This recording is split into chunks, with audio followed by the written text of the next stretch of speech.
Good afternoon, everyone. Thank you for attending today's meeting. We are gathered today to be discussing the potential solutions to our anticipated problems within the organization. And so let's begin. Okay, so I'll start first. So as a HR manager, the problem that I'm seeing right now is that the workers are really dissatisfied with their job right now, and many of them are worried about job loss. What a day. Terrible month. I've gained at least 100 pounds. The stress from all these new changes is really doing me in.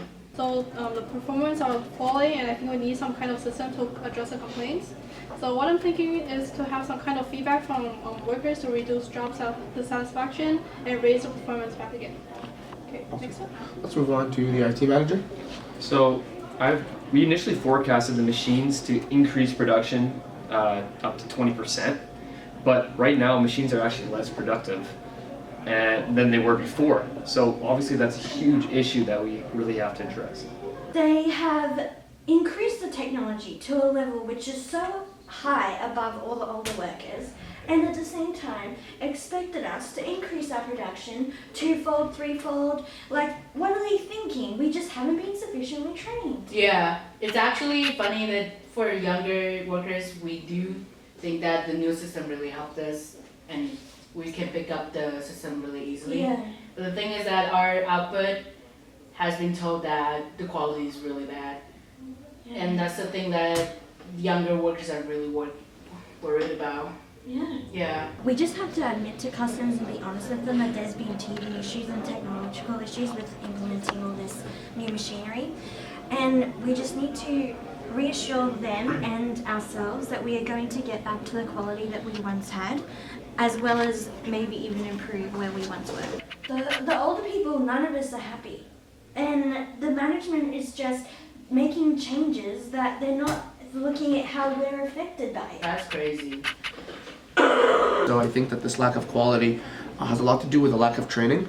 So as an operations manager, I think that I could form a team that could ask the employees on what they think they should be taught and look at the discrepancies between what the training tells them that they need to know and what they actually need to know in the practical field. Now we can move on to the finance manager. So, as you can see, this is the financial report for this year, and our company is now break even, which is, I've come up one solution is that we can maybe cut off the employees' wages or even bonuses, or whereas we'll be laying off some unproductive employees. I've been down this whole day. I've been down this whole month.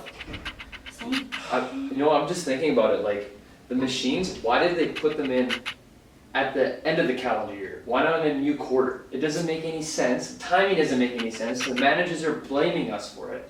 It's just, I can't wrap my head around it, what made them think to do that. I mean, seriously, like they expect us to learn all this new technology and we only have a quarter of a year to do it. And this is the busiest time of the year. Exactly. Like I was told we get proper consideration for the work that we do. Right. And look at us now. We're feeling left out. We're feeling like we just don't know, we don't belong here. It's like our first day on the Yeah. job. Exactly. And you know what, I'm very displeased. I'm very dissatisfied.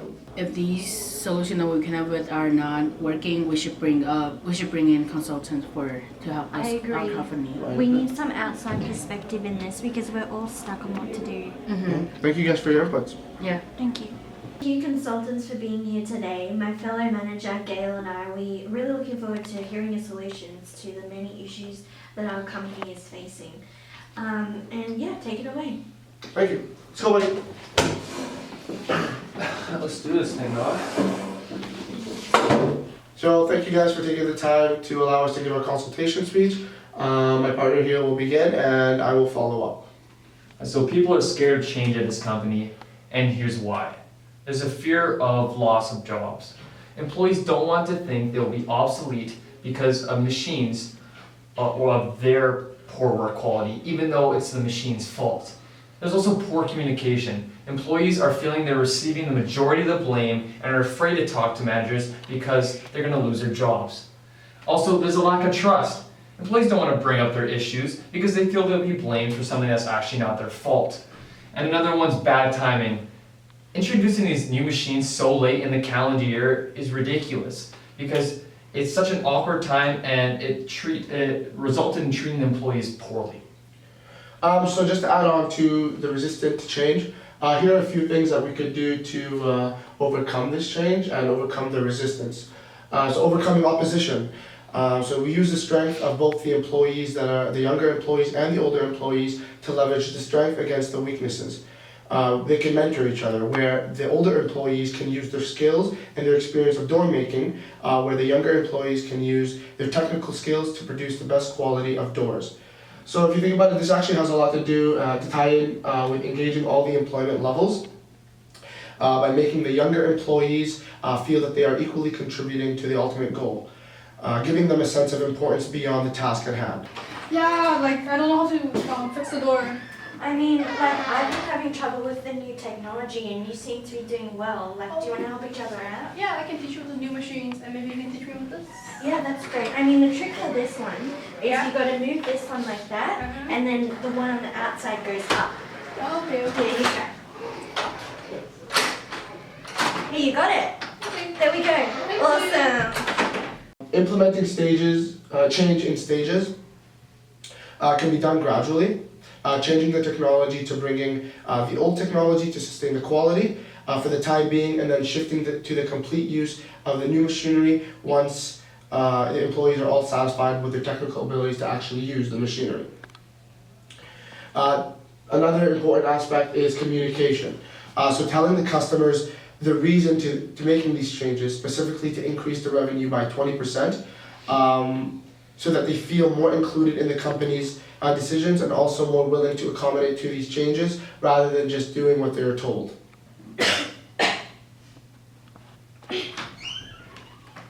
John, what are you doing here? Hey Frank, I'm here to tell you that the new batch I received from the last season was terrible.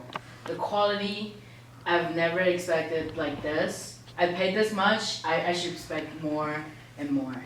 Listen, Dylan, we're so sorry. We've had issues with new technology that we've implemented, and the quality went down and our quantity went down as well. Yeah.